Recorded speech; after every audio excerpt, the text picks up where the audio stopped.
എടുത്ത ഒരുപാട് അങ്ങനത്തെ യൂട്യൂബ് ചാനലുകൾ അത് വേറെ ഉണ്ട്.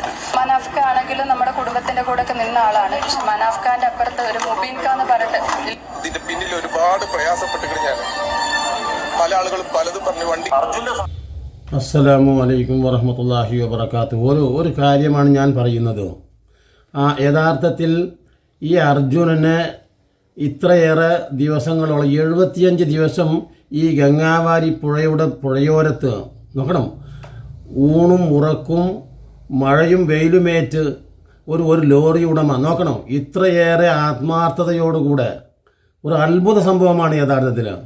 കാരണം ഈ ഡഡ്ജർ വഴി കൊണ്ടുവന്ന് തടയാൻ പോലും, അതുപോലെ തന്നെ ഈ വിഷയം മുഴുവനും പുറം ലോകത്ത് എത്തിച്ച് അന്നു മുതൽ ആ അർജുനനെ എന്നു കാണാതായോ അന്നു മുതൽ ആ അർജുനനെ ആത്മാർത്ഥമായി കിട്ടുന്നതിന് വേണ്ടി നോക്കണം, സ്വന്തം സഹോദരനെ പോലെ ഒന്നും രണ്ടും ദിവസമല്ല ആ അർജുൻ മനാഫിക്കിനോടൊപ്പം കൂടിയ ആ കാലഘട്ടം മുതൽ, അതാണ് നമ്മൾ മനസ്സിലാക്കേണ്ടത്. ഇതുവരെയും അവർക്കിടയിൽ ഒരു അഭിപ്രായ വ്യത്യാസവും ഉണ്ടായിട്ടില്ല. മാത്രമല്ല അത് അർജുനൻ്റെ കുടുംബത്തിന് തന്നെ അറിയാം. ഒരു സഹോദരനെ പോലെയാണ് ഈ മനാഫും കുടുംബവും യഥാർത്ഥത്തിൽ ഈ അർജുനുമായിട്ട് ഇടപഴകി പോകുന്നത്. അതുപോലെ തന്നെ അർജുന് മനാഫിനോടും കുടുംബത്തോടും അങ്ങനെ തന്നെ അത്രമാത്രം ആത്മാർത്ഥത, ആ ആത്മാർത്ഥത നമ്മേക്കാളൊക്കെ അറിയുന്ന ഒരു കുടുംബമായിട്ട് പോലും നിങ്ങൾ ആലോചിച്ച് നോക്കൂ. ഇപ്പോൾ അർജുനൻ്റെ സഹോദരി പറയുന്നത് യഥാർത്ഥത്തിൽ പറയുന്നുണ്ട്, ആ മനാഫിക്കയും ഉണ്ടായിട്ടുണ്ട്, മനാഫിക്കയുണ്ട്, പക്ഷേ മുബീനിക്കയാണ് എന്ന് പറയുമ്പോൾ നമ്മൾ എന്താ മനസ്സിലാക്കേണ്ടത്? നിങ്ങൾ കേട്ടില്ലേ? തീർച്ചയായിട്ടും ഒരു മനുഷ്യൻ്റെ ആത്മാർത്ഥതക്കാണ് വില പറയുന്നത്. മനുഷ്യൻ്റെ ആത്മാർത്ഥതയാണ് ചോദ്യം ചെയ്യപ്പെടുന്നത്. ആലോചിച്ച് നോക്കണം, ഈ ഗംഗാവാലി പുഴയോരത്ത് ഒരു ഭ്രാന്തനെ പോലെ ഈ 75 ദിവസം എന്താ പറഞ്ഞ അലഞ്ഞു നടന്ന് നോക്കണം, മഴയും വെയിലും കൊണ്ട് പോലീസിൻ്റെ ചീത്ത കേട്ട്, ആളുകളുടെ പഴി കേട്ട്. ആലോചിച്ച് നോക്കി, നിങ്ങളൊന്ന് ആലോചിച്ച് നോക്കേണ്ട ഒരു കേസ് ആർക്ക് വേണ്ടിയാണ്? യഥാർത്ഥത്തിൽ അന്നു തന്നെ ഒഴിവാക്കാമായിരുന്ന കേസായിരുന്നു യഥാർത്ഥത്തിൽ ഈ മനാഫിനും കുടുംബത്തിനും, മനാഫിന് പ്രത്യേകിച്ച്. എന്താ പറഞ്ഞ മനാഫോ മറ്റാരും ഒന്നും ചെയ്തതല്ല, സ്വാഭാവികമായിട്ടും ഒരു പ്രകൃതി ദുരന്തം, അത്ര തന്നെ ഉള്ളൂ. പിന്നീട് അത് കണ്ടു കിട്ടാൻ വേണ്ടി ഇത്രയേറെ അദ്ദേഹം പറയുന്ന വാക്കുകളുണ്ട്. ആലോചിച്ച് നോക്കൂ നിങ്ങൾ. അദ്ദേഹത്തെ കൊടും കാട്ടിലേക്കൊക്കെ മരം കയറ്റാൻ പോണ എന്റെ ജോലിക്കാരനാണ്. ആ ജോലിക്കാരനോട് ഞാൻ കാണിക്കേണ്ട ഒരു ചെറിയൊരു കടമ ഉണ്ട്. എന്റെ വീട് കഞ്ഞി കുടിച്ചു പോകണമെന്ന് ഓനെക്കൊണ്ട. അപ്പം അതായത് ഓനെപ്പോലുള്ള എന്റെ കൂടെയുള്ള ജോലിക്കാരാണ് നമ്മളെ വളർത്തുന്നത്. അപ്പൊ തീർച്ചയായിട്ടും തിരിച്ച് അങ്ങോട്ടും ചിലതൊക്കെ ചെയ്യേണ്ടതുണ്ട്. ഇന്നാല് കഴിയുന്നുള്ള ഒരു 100% വിശ്വാസമുള്ള ഒരു കാര്യം അവനെ തേടി പിടിക്കുക എന്നുള്ളത്. പല ടൈമിനും പലരും എന്നെ പിന്നോട്ട് വലിച്ചെങ്കിലും ആരും എന്നെ കൂടെ നിന്നിട്ട് പറയണ്ടായിരുന്നു കിട്ടും. ആർക്കും കിട്ടൂല എന്ന് തോന്നിയ സമയത്ത് പല ആളുകൾ കമന്റ് ചെയ്ത് ഭ്രാന്തരാണ്. പക്ഷെ എനിക്ക് 100% ഞാൻ ഒന്നും നോക്കില്ല. അദ്ദേഹം പറയുന്നത് കാരണം എൻ്റെ ഈ സഹോദരനായ അർജുനന് വേണ്ടി ഞാൻ ഇങ്ങനെ മെനക്കെടുന്നത് എന്തിനാണെന്ന് ചോദിച്ചാൽ ആ അർജുനന്റെ കുടുംബത്തിന് വല്ലതും കിട്ടുക എന്ന ഒരേ ഒരു ലക്ഷ്യമാണ് എനിക്കുള്ളത്. കാരണം തീർച്ചയായിട്ടും തേർഡ് പാർട്ടിയാണ് ഈ കോടിക്കണക്കിന് വിലയുള്ള ഈ തേർഡ് പാർട്ടി. എന്തിനാണ് ഞങ്ങൾ എടുക്കുന്നത്? ആ ഡ്രൈവർക്ക് കിട്ടാനാണ്, വണ്ടിക്ക് ഒന്നും വേണ്ട എനിക്ക്. ഇങ്ങനെ പറയുന്ന ഒരു മുതലാളി ഉണ്ടാകുമോ? ആ കോടിക്കണക്കിന് വരുന്ന ആ ലോറി നഷ്ടപ്പെട്ടു പോയിക്കോട്ടെ, എനിക്കത് പ്രശ്നമല്ല. എൻ്റെ അർജുനനെ കണ്ടുകിട്ടണം, അത് മാത്രമായിരുന്നു എൻ്റെ ലക്ഷ്യം. ഇനി ഇപ്പോൾ ജീവനോടെ കണ്ടുകിട്ടാനാവാത്ത ഈ ഒരു സാഹചര്യത്തിൽ ആ മനാഫിനോട് കലക്ടർ വരെ, അഥവാ ഉന്നത ഉദ്യോഗസ്ഥന്മാർ വരെ അദ്ദേഹത്തോട് ചർച്ച നടത്തിയിരിക്കുന്നു. നിങ്ങൾ ഈ FIR ക്ലോസ് ചെയ്യൂ എന്ന് പറഞ്ഞാൽ ആ FIR ക്ലോസ് ചെയ്താൽ സ്വാഭാവികമായിട്ടും എന്താ സംഭവിക്കുക? അർജുൻ തിരോധാനത്തിലാണ് എന്ന് പറയും. അർജുൻ തിരോധാനം എന്ന് പറഞ്ഞാൽ അർജുൻ മിസ്സിംഗ് ആണ്. ഒരാൾ അങ്ങനെ മിസ്സിംഗ് ആയാൽ എന്താ സംഭവിക്കുക? പിന്നീട് 7 വർഷത്തോളം കഴിയണം അതിൻ്റെ കൂടെ നൂലാമാലകളോടെ നടന്നാൽ ഒരു ഡെത്ത് സർട്ടിഫിക്കറ്റ് പോലും നമ്മൾക്ക് ലഭിക്കുകയുള്ളൂ. അതാണ് നമ്മൾ. മാത്രമല്ല അത് തന്നെ സ്വാഭാവികമായിട്ടും മറ്റൊരു സംസ്ഥാനത്ത് പോകണം. എന്നിട്ട് മാത്രമല്ല എത്ര കൊല്ലമാണ് അത് കെട്ടിനിറഞ്ഞ് നടന്നാൽ തന്നെ അത് എത്രത്തോളം നമ്മുടെ ഓഫീസുകളിൽ നിന്ന് നമുക്ക് സാധ്യമാക്കി എടുക്കാൻ കഴിയും എന്നൊന്നും പറഞ്ഞുകൂടാ. എന്നിട്ട് അത്രത്തിൽ ആത്മാർത്ഥമായിട്ട് ആ മനാഫി ഇങ്ങനെ ഒരു മുതലാളി യഥാർത്ഥത്തിലുണ്ടോ? ആലോചിച്ച് നോക്കൂ. അങ്ങനെയുള്ള ആ മുതലാളിയെക്കുറിച്ച് ആ സഹോദരി പോലും പറയുന്നത് നിങ്ങൾ കണ്ടല്ലോ. എന്താ പറഞ്ഞത്? അതേമാതിരി നമ്മുടെ ഗവൺമെന്റ് ആണെങ്കിലും ഇവിടെ എന്നും വന്ന് നമ്മുടെ കുടുംബത്തിനെ ചേർത്ത് പിടിച്ച ഒരുപാട് ആളുകളുണ്ട്. പിന്നെ അവിടെയുള്ള ഈ ഡ്രെഡിച്ചിങ് എന്ന് പറഞ്ഞൊരു സംഭവം നമുക്ക് സാധ്യമാക്കി തന്ന നമ്മുടെ രാഘവൻ സാർ ആണെങ്കിലും അഷ്റഫ് സാർ ആണെങ്കിലും KC Venugopal sir, SP Narayan, അവിടുത്തെ ജില്ലാ ഭരണകൂടം, സതീഷ് സാർ, അങ്ങനെ ഒരുപാട് ആളുകൾ നമ്മുടെ കൂടെ നിന്നുണ്ട് ആ ഡ്രെഡിച്ചിങ് സംവിധാനം എത്തിക്കാൻ വേണ്ടിയിട്ട്.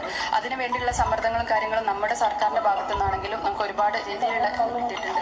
കുടുംബത്തിന്റെ കൂടെ എന്നും നമ്മുടെ ഇവിടെയുള്ള സർക്കാരും അതേമാതിരി കൃഷ്ണ തകർന്നു പോയപ്പോൾ ഞങ്ങൾ ഇനി എന്ത് ചെയ്യുന്നൊരിതുണ്ടായിരുന്നു. അവർക്ക് ജോലി കൊടുത്ത നമ്മുടെ സർക്കാരിനോടും അതേമാതിരി ഡ്രെഡിച്ചിങ് സാധ്യമാക്കി അർജുനെ തിരികെ തന്ന നമ്മുടെ കർണാടക സർക്കാരിനോടും എല്ലാവരും ഈ ഒരു അവസരത്തിൽ നന്ദി പറയാണ്. പിന്നെ അത് ആലോചിച്ച് നോക്ക്. കാരണം മനാഫിക്കയുണ്ട്, പക്ഷെ മനാഫിക്കയല്ല എന്ന് പറയുന്നത് മുബീനിക്കയാണ്. അപ്പോൾ എന്താ യഥാർത്ഥത്തിൽ ആ വാക്കിൻ്റെ അർത്ഥം?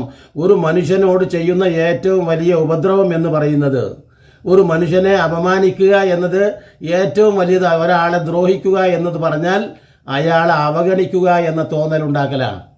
അതാണ് ആദ്യം മനസ്സിലാക്കേണ്ടത്. പ്രവാചക ശിരോമണിയായ അഷ്റഫുൽ ഹൽക്ക് മുഹമ്മദ് മുസ്തഫ സല്ലല്ലാഹു അലൈഹി വസല്ലമ തങ്ങൾ, ഞാൻ എല്ലാത്തിലും പറയുന്നതാണ്, വിശുദ്ധ ഖുർആനിലെ ഹബസ എന്ന് പറയുന്ന ഒരു അധ്യായമുണ്ട്. അവൻ മുഖം ചുളിച്ചു എന്നാണ്. പ്രവാചകൻ എല്ലാ സമയത്തും ദൈവദൂതന് കിട്ടിയിട്ടുള്ള ദിവ്യ സന്ദേശങ്ങളിൽ എല്ലാം യാ അയ്യുഹൽ നബിയു, യാ അയ്യുഹർ റസൂൽ, യാ അയ്യുഹൽ മുസമ്മിൽ എന്നൊക്കെയാണ്, വളരെ ബഹുമാന സൂചകം.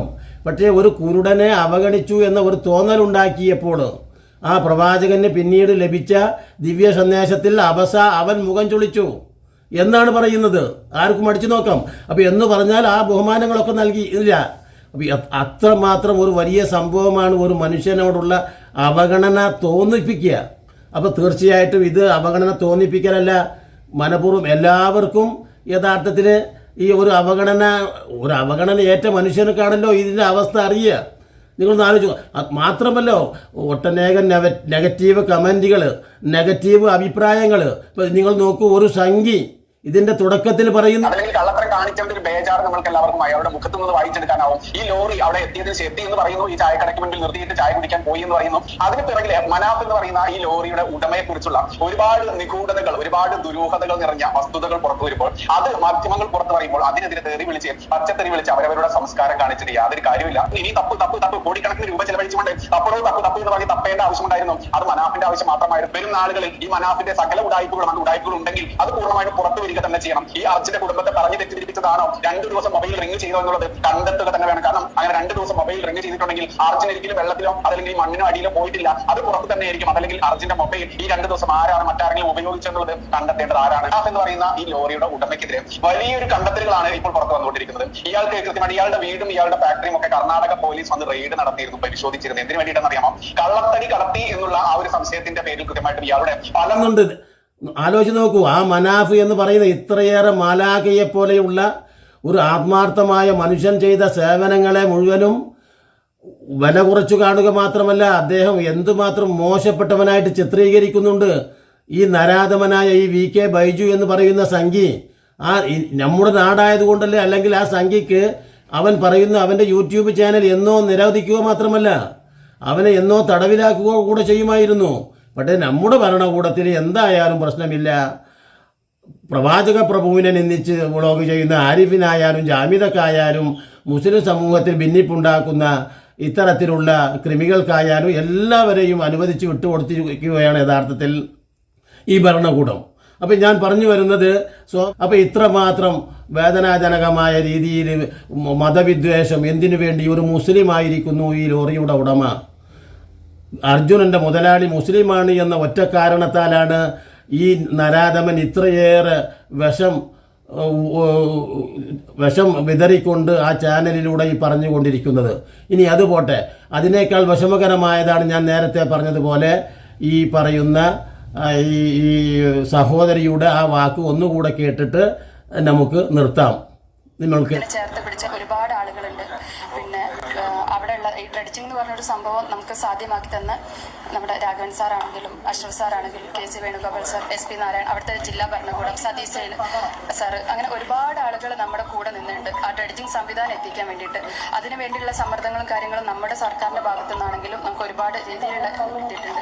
കുടുംബത്തിന്റെ കൂടെ എന്നും നമ്മുടെ ഇവിടെയുള്ള സർക്കാരും അതേമാതിരി കൃഷ്ണ തകർന്നു പോയപ്പോൾ ഞങ്ങൾ ഇനി എന്ത് ചെയ്യുന്നൊരിതുണ്ടായിരുന്നു.